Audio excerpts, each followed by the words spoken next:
decades of lawsuits. Your reporter Madison Keevy set out for answers.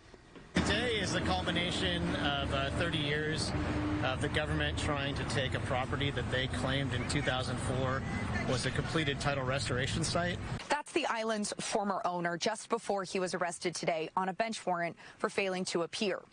He says the government has been targeting him for 10 years. I guess I'm going to be arrested for a bench warrant that I have for fighting this. John Sweeney showed up to the court-mandated auction of the island he bought in 2011 for $150,000. He's a dot-com billionaire who planned to rebuild the duck ponds for hunters and set up an elite private kite surfing club for Silicon Valley billionaires.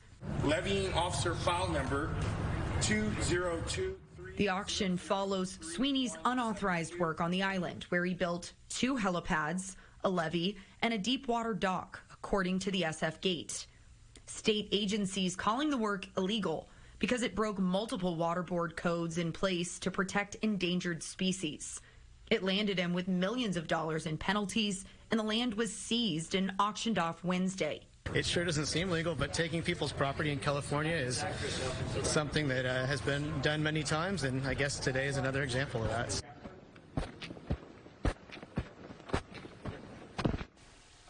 Sweeney says the auction was supposed to start at zero, so there was some confusion among those attending when the bidding started at over $3 million. With this case going back decades, there are still unanswered questions. We haven't heard from the state agencies who were involved in this, but with the auction over, it's likely that they may be more willing to share. But just a lot of turns and twists in this one. Yeah, you said at 8 o'clock during prime time, it reads and sounds like a soap opera, and it does. Yeah. The landowner and then the government involved. Right.